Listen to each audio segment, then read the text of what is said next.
इस साधना के अंतर्गत 3 ग्रंथ हैं, ज्ञान समुच्चय सार, उपदेश शुद्ध सार और त्रिभंगी सार। सार मत के इन 3 ग्रंथों में पहला ज्ञान समुच्चय सार ग्रंथ है, जिसमें आचार्य भगवान जिनेन्द्र परमात्मा की वाणी के सार स्वरूप जो द्वादशांग वाणी है, इस द्वादशांग वाणी का सार इस ज्ञान समुच्चय सार ग्रंथ में स्पष्ट कर रहे हैं। ये सार मत का पहला ग्रंथ है जो ज्ञान प्रधान है। भेद ज्ञान, तत्व निर्णय और वस्तु स्वरूप की विशेषता के साथ इस ग्रंथ में गुरु महाराज ने जिनेन्द्र भगवान की वाणी के सार को अपनी भाषा में स्पष्ट किया है। अपन इस बात को अपनी भाषा में अपने लिए समझने का प्रयास करेंगे। सम्य ज्ञान की प्रधानता के साथ साथ भगवान की वाणी का जो सार गुरुदेव यहाँ स्पष्ट करना चाहते हैं, उसका सार ये ज्ञान समुच्चय सार है। और इस सबका सार एकमात्र अपने आत्म स्वरूप का श्रद्धान, ज्ञान और ध्यान है, जिसे उन्होंने इस ग्रंथ की गाथाओं में स्पष्ट किया है। तो आज से हम लोग ज्ञान समुच्चय सार ग्रंथ का वांचन प्रारंभ कर रहे हैं। प्रथम 1 से 16 गाथा तक मंगलाचरण है। मंगलाचरण के क्रम में पहली से 8वीं गाथा तक देव को नमस्कार करके ये ज्ञान समुच्चय सार ग्रंथ जिस उद्देश्य से आचार्य कहना चाहते हैं, उस उद्देश्य को स्पष्ट कर रहे हैं। गाथा 9 से 12 तक सच्चे गुरु का स्वरूप बताकर उन्हें नमस्कार किया है और 13 से 15 तक सरस्वती जिन वाणी की वंदना की है। 16वीं गाथा में समुच्चय कथन किया है देव गुरु शास्त्र के नमस्कार स्वरूप। मंगलाचरण में सर्वप्रथम देव को नमस्कार करने के भाव आचार्य यहाँ 6 गाथाओं को विशेष रूप से दे रहे हैं। 1 से 6 गाथाएं देव वंदना और देव को नमस्कार करने के प्रयोजन।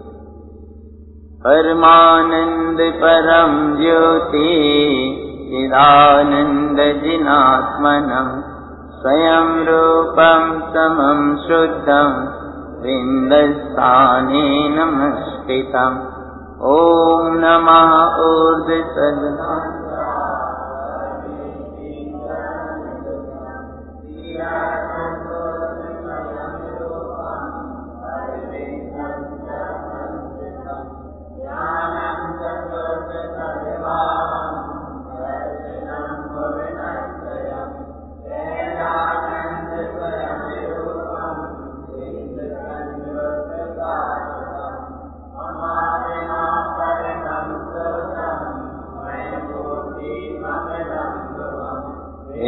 स्थाने नितिष्ठन्ति नमाम्यहं सिद्धं ध्रुवम्।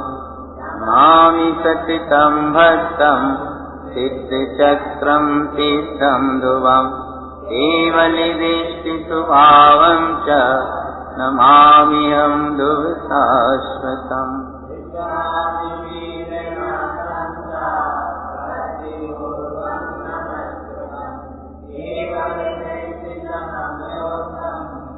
अर्धं च भव्यलोकयम्।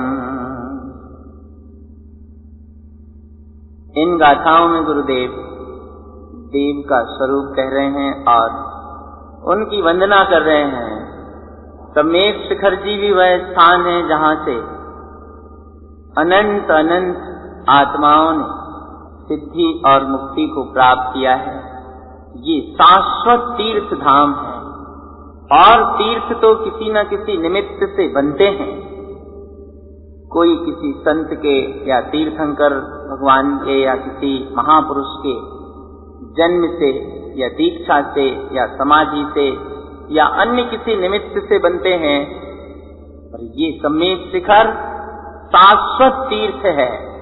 यहाँ से अनेक अनेक आत्माओं ने सिद्धि और मुक्ति को प्राप्त किया है। निर्वाण भूमि कहलाती है ये। और जिस सम श्रेणी में सिद्ध परमात्मा विराजमान है, उन सिद्ध परमात्मा का स्मरण करते हुए हम अपने देव स्वरूप शुद्धात्मा सिद्ध स्वरूप का आराधन करें। पहली गाथा में गुरुदेव कहते हैं, परमानंद परम ज्योति स्वरूप चिदानंदमयी ये वीतराग आत्मा जो स्वयं का ही स्वरूप है, सम्यक प्रकार से यथार्थपने निश्चय से शुद्ध है, विंद स्थान में विराजमान है, ऐसे शुद्धात्म देव को मैं नमस्कार करता हूं। ऊर्ध्वगामी शुद्ध ओंकार स्वरूप को नमस्कार है, जो परमेष्टि पद से संयुक्त हैं, तीर्थमय है, शुद्ध है, विंद पद में स्थित है और वह स्वयं का ही स्वरूप है। ऐसे ओंकार स्वरूप शुद्धात्मा ऊर्ध्वगामी शुद्ध स्वभाव को मैं नमस्कार करता हूं। ज्ञानमयी है जिसका स्वभाव, और जो तीनों लोकों को देखने जानने वाला सहजानंदमयी स्वयं का स्वरूप है, ऐसा शाश्वत स्वभाव निर्विकल्पमय है। यही देव है। मेरा आत्मा परम शुद्ध है, ध्रुव ममलमय मूर्ति है, विंद स्थान में विराजमान है। ऐसे सिद्ध ध्रुव स्वभाव को मैं नमस्कार करता हूं। नमामि सततम भक्तम सिद्ध चक्रम सिद्धम ध्रुवम। सतत भक्ति पूर्वक अविनाशी सिद्ध पद को प्राप्त सिद्धों के समूह को, सिद्ध चक्रम सिद्धों के समूह को, अनंतानंत सिद्ध परमात्माओं को नमस्कार करता हूं। और केवल ज्ञानी भगवान ने अपने जैसे शाश्वत ध्रुव स्वभाव को अनुभव में लिया है, देखा है, ऐसे शाश्वत ध्रुव स्वभाव को मैं नमस्कार करता हूं। ऋषभ है आदि में और वीरनाथ है अंत में। ऋषभ आदि से लेकर वीरनाथ पर्यंत, आदिनाथ से महावीर भगवान तक 24 ही तीर्थंकर परमात्माओं को भक्ति पूर्वम नमस्कृतम, भक्ति पूर्वक नमस्कार करता हूं। और केवल ज्ञानी भगवान ने जैसा सम्यक यथार्थ वस्तु स्वरूप कहा है, देखा है, भव्य जीव उसके अनुसार श्रद्धा करें, साधना करें।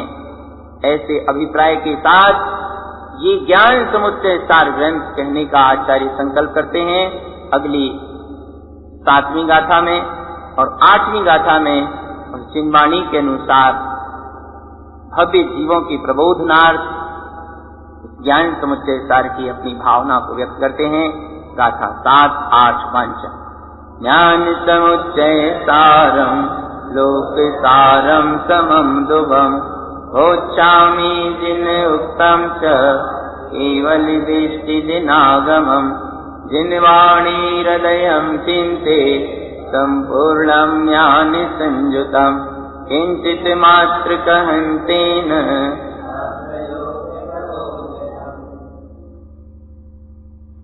केवल ज्ञानी भगवान के देखे और जाने अनुसार, जिनागम में वर्णन किए अनुसार इस संसार में जो सारभूत है वह एकमात्र अपना समतामयी ध्रुव स्वभाव है।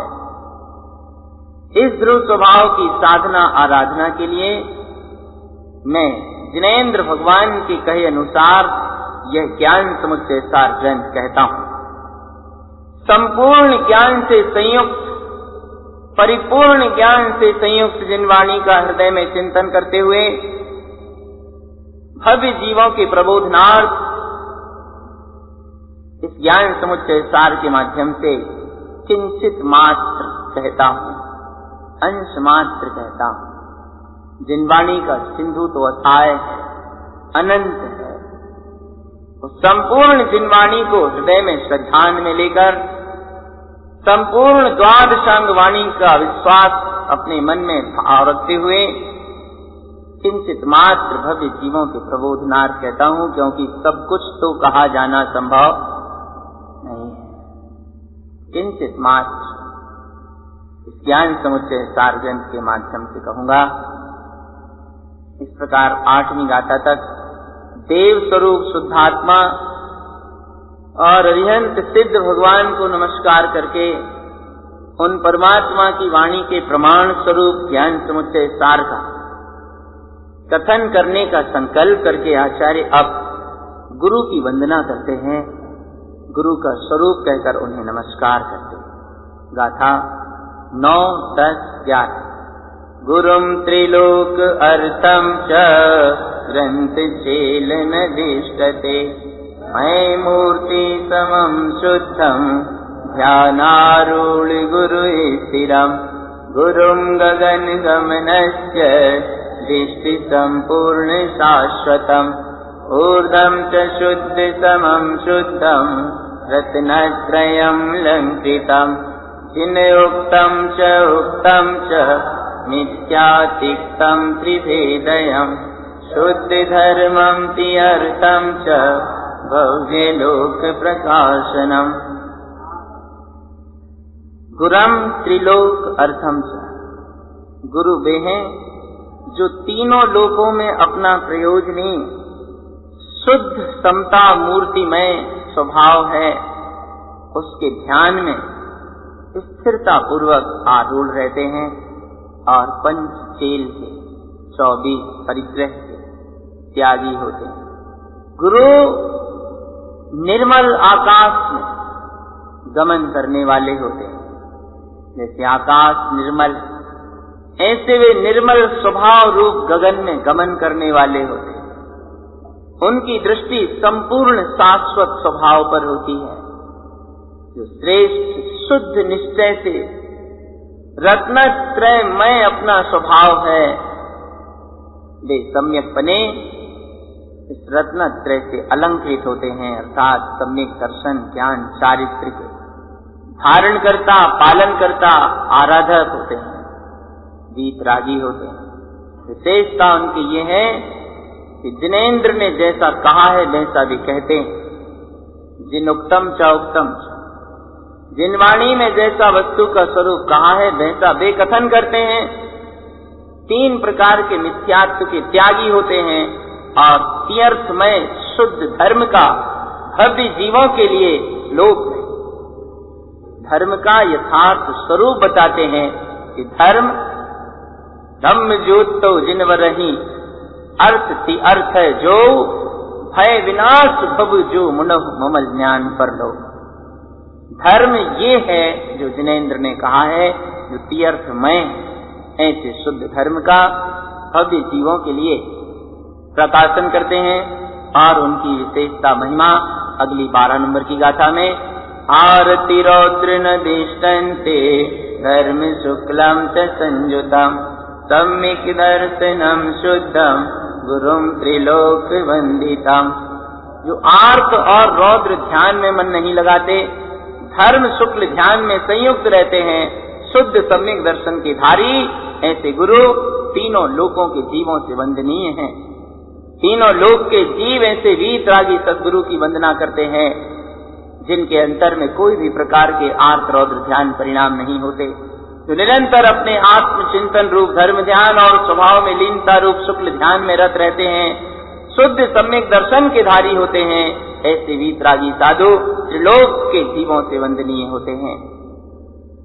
इस प्रकार 9 से 12वीं गाथा तक सच्चे गुरु का स्वरूप और उनकी वंदना की।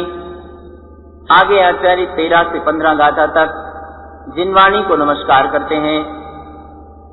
सरस्वती ऊर्ध आर्धम च मध्य लोक समम ध्रुवम संपूर्णम शुद्ध सर्वन्यम ज्ञान मूर्ति अमूर्तयम शाश्वती सर्वदर्शम च तम संपूर्ण संयुतम लोकालोक प्रकाशम च दिनयर किरण संयुतम उत्पन्नम जिनकंठम च ज्ञानम पंचमयम शुद्धम सर्वन्यम शाश्वती नमः। जिनवाणी तीनों लोक में शाश्वत रहती है, क्योंकि चारों गतियों के जीवों को सम्यक दर्शन होने की पात्रता है।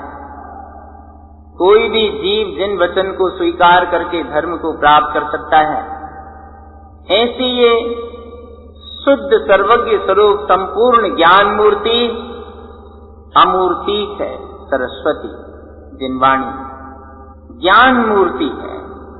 अंतर में जो भाव श्रुत में जीव को जिन वचनों का बोध होता है, ये भाव श्रुत अंतर में अनुभव स्वरूप। इन ग्रंथों में जो जिन वचनों का उल्लेख है, इनमें जो ज्ञान है वो जिनवाणी है। तो जिनवाणी दोनों तरफ से ज्ञान रूप है, ज्ञान मूर्ति है लेकिन अमूर्ति है। ऐसी शाश्वत जिनवाणी जो सर्व को दर्शाने वाली है, संपूर्ण लोक के पदार्थों को अलोक सहित जानने के ज्ञान से संयुक्त कराने वाली है, लोकालोक को प्रकाशित कराने वाली है।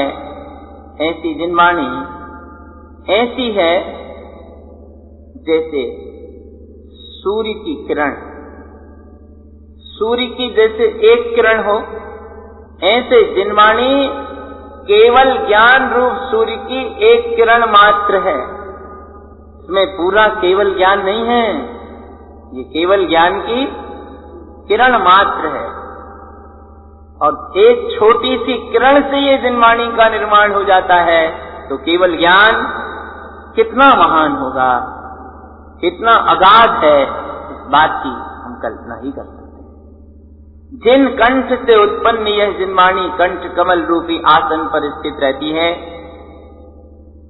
पंचम ज्ञान में शुद्ध सर्वज्ञ सरस्वती के लिए मैं नमस्कार करता हूं। जिनवाणी भगवान जिनेन्द्र परमात्मा के दिव्य ध्वनि के संदेश से निश्चित द्वादशांग रूप है, और जो द्वादशांग रूप ग्रंथ हैं वे सब द्रव्य श्रुत हैं, और इस द्रव्य श्रुत का अंतर में जो बोध होता है वो भाव श्रुत है।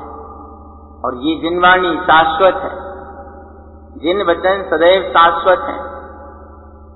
समय और काल चक्र के हिसाब से किसी काल में जिनवाणी श्रवण करने को ना मिले ये भी संभव है, लेकिन जिनवाणी श्रवण करने को ना मिले इसका अर्थ जिनवाणी नष्ट हुई ऐसा नहीं है, जिनवाणी समाप्त हो गई ऐसा नहीं है।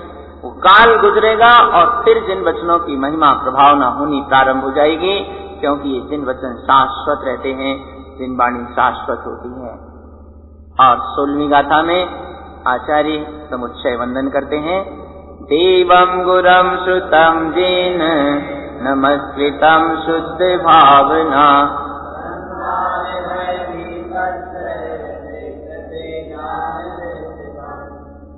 सच्चे देव, सच्चे गुरु और सच्चे शास्त्र को जो जीव शुद्ध भावना पूर्वक नमस्कार करते हैं, वे ज्ञानी ज्ञान दृष्टि पूर्वक संसार में होने वाली भयभीतता को त्याग देते हैं। संसार में होने वाला जो भय और दुख है, ये ज्ञान दृष्टि से छूटता है। और जो जीव शुद्ध भाव पूर्वक सच्चे देव गुरु शास्त्र को नमस्कार करते हैं, इसका मतलब उनकी ज्ञान दृष्टि प्रकट हो जाती है। शुद्ध भावना से नमस्कार करने वाले जीवों की स्थिति बदलाना चाहते हैं। ऐसे नमस्कार तो दुनिया करती है, लेकिन किसी के भय नहीं मिटते। ऐसे उपंचणमो यारो सब पाव पणाचणो कहते कहते जिंदगी गुजरी जा रही है। पढ़ते हैं ऐसे ये पंच नमस्कार मंत्र सब पापों का नाश करने वाला है, और एक भी पाप का नाश नहीं हुआ। क्यों नहीं होता? सत्तारी मंगल पढ़ते पढ़ते बाल सफेद हुए जा रहे हैं, एक भी दिन कभी मंगल का अनुभव नहीं होता। क्यों नहीं होता? इसका अर्थ ये है कि हम जातिगत संस्कारों का निर्वाह कर रहे हैं, अंतर से हमारे भाव उसके प्रति समर्पण के नहीं। समर्पण का परिणाम हो और पाप नष्ट ना हो, ये संभव ही नहीं। समर्पण का परिणाम हो और मंगल ना हो, ये संभव ही नहीं।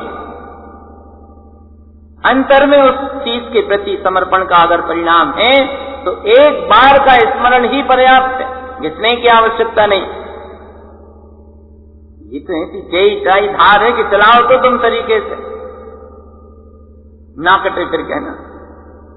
लेकिन अपन चलाने ही नहीं चाह रहे ना, उसको नमस्कार करते हैं, उसको प्रणाम करते हैं, उसकी महिमा गाते हैं, उसके गीत गाते हैं, लेकिन चलाना नहीं चाहते उसको, क्योंकि चलाएंगे तो पाप नष्ट हो जाएंगे।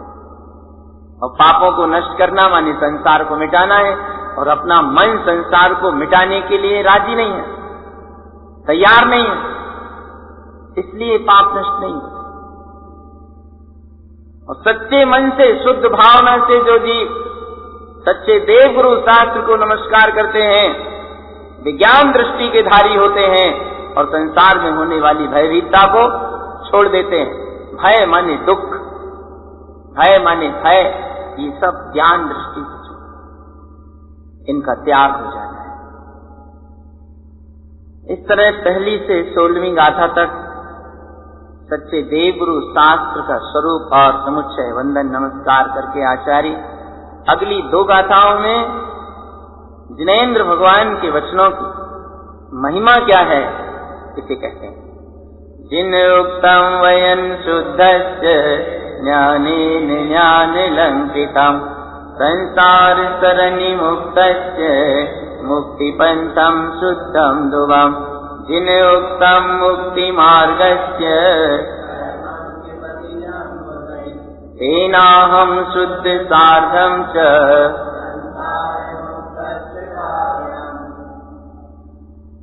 जिनेंद्र परमात्मा के कहे हुए वचन शुद्ध है, प्रामाणिक है, यथार्थ है, सत्य। ज्ञान ही ज्ञान से अलंकृत है। परमात्मा की वाणी में कहीं अज्ञान को कोई स्थान नहीं है, ज्ञान ही ज्ञान से अलंकृत है। ऐसे शुद्ध वचन हैं जिनेंद्र भगवान के द्वारा कहे हुए, और जो संसार के परिभ्रमण से मुक्त करने वाले हैं और निश्चय ही अविनाशी मुक्ति पथ को उपलब्ध कराने वाले। जिनेंद्र भगवान के कहे वचनों को स्वीकार करने पर जीव मुक्ति मार्ग का पथिक होता है, और जो ज्ञानी इस मार्ग पर चलता है वो कर्मों को क्षय करता है। इसीलिए संसार से मुक्त होने के कारण स्वरूप शुद्ध साधना के हेतु मैं जिन वचनों के अनुसार यहाँ ज्ञान समुच्चय सार कहता हूँ, तेन अहम शुद्ध साधन।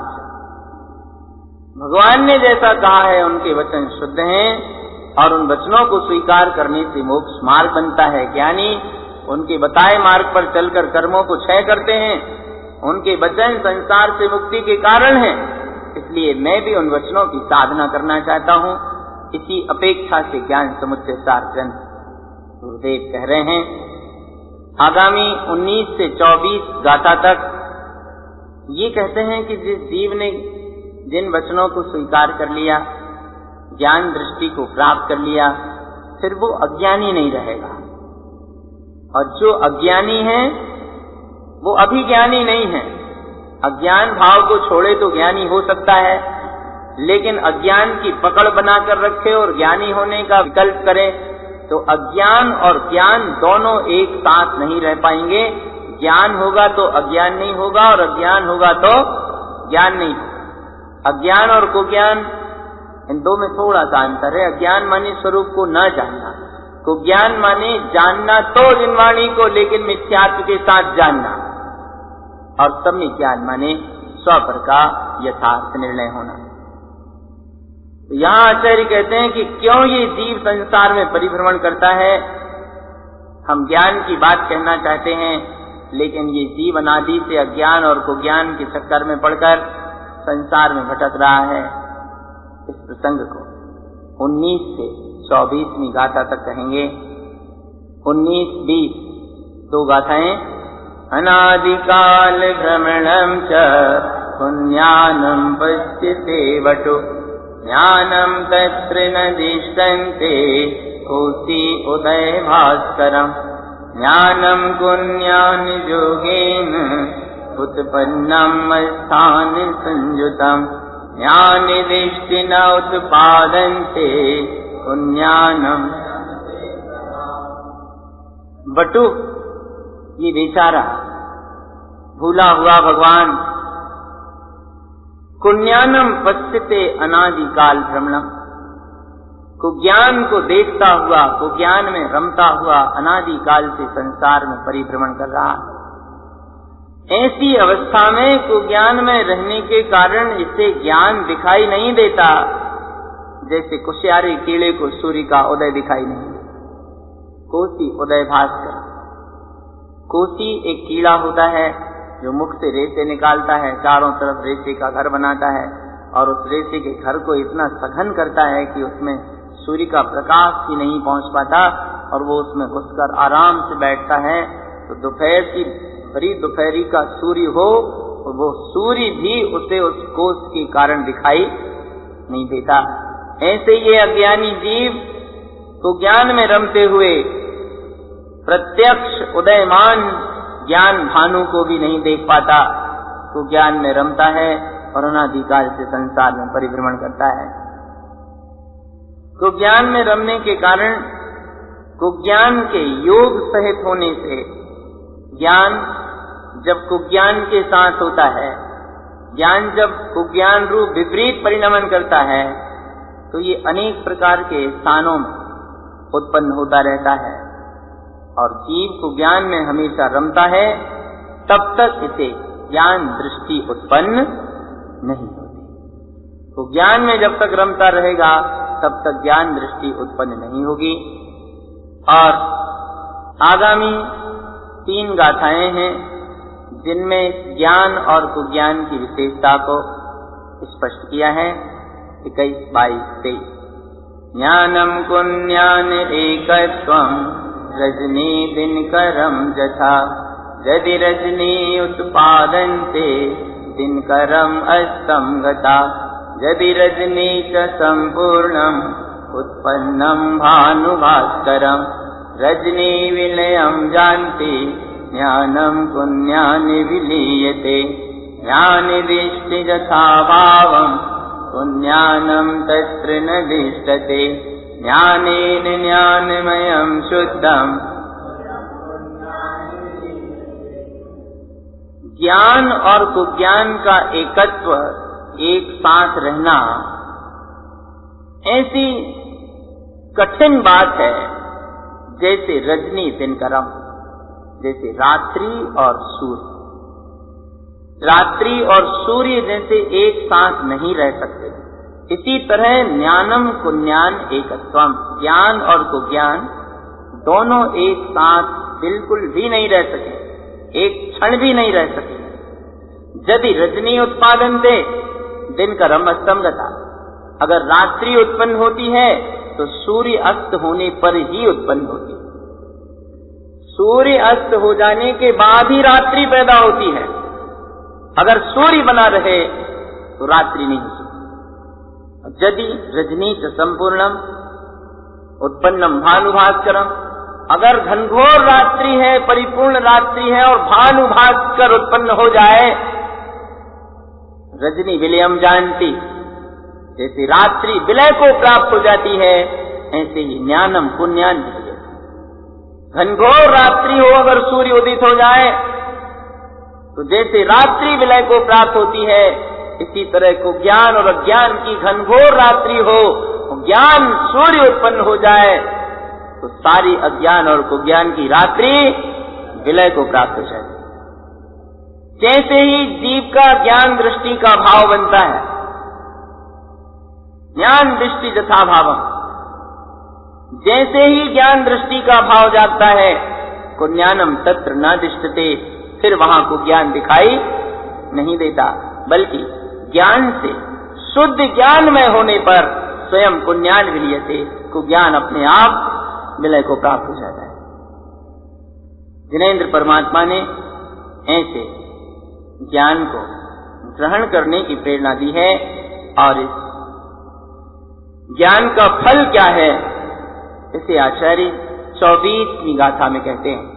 तस्यास्ति ज्ञान सद्भावम् जिन उक्तम पिसाधयम् संसार भ्रमण मुक्तस्य मुक्ति गमनम न संशया। उस ज्ञान के स्वभाव को कहते हैं कि जिनेन्द्र परमात्मा के कहे अनुसार जो जीव उस ज्ञान स्वभाव की साधना करते हैं, उस ज्ञान की आराधना करते हैं, वे संसार के परिभ्रमण से मुक्त होते हैं और मुक्ति गमनम न संशया, मुक्ति को प्राप्त करते हैं, इसमें कोई संशय नहीं। जिनेन्द्र भगवान के द्वारा कहा हुआ ज्ञान जीव के लिए संसार से छुड़ाने वाला है, मुक्ति के मार्ग में स्थित करने वाला है। अज्ञान के कारण हम अपने स्वरूप को भूले हैं, किंतु ज्ञान का स्मरण हो, अपने स्वभाव का बोध हो, निश्चित ही अपने कल्याण का मार्ग बनेगा। ऐसी सम्यक ज्ञान की प्रभा अपने सबके अंतर में प्रकाशित बनी रहे, यही श्री गुरु की हम सबको मंगलमयी प्रेरणा है।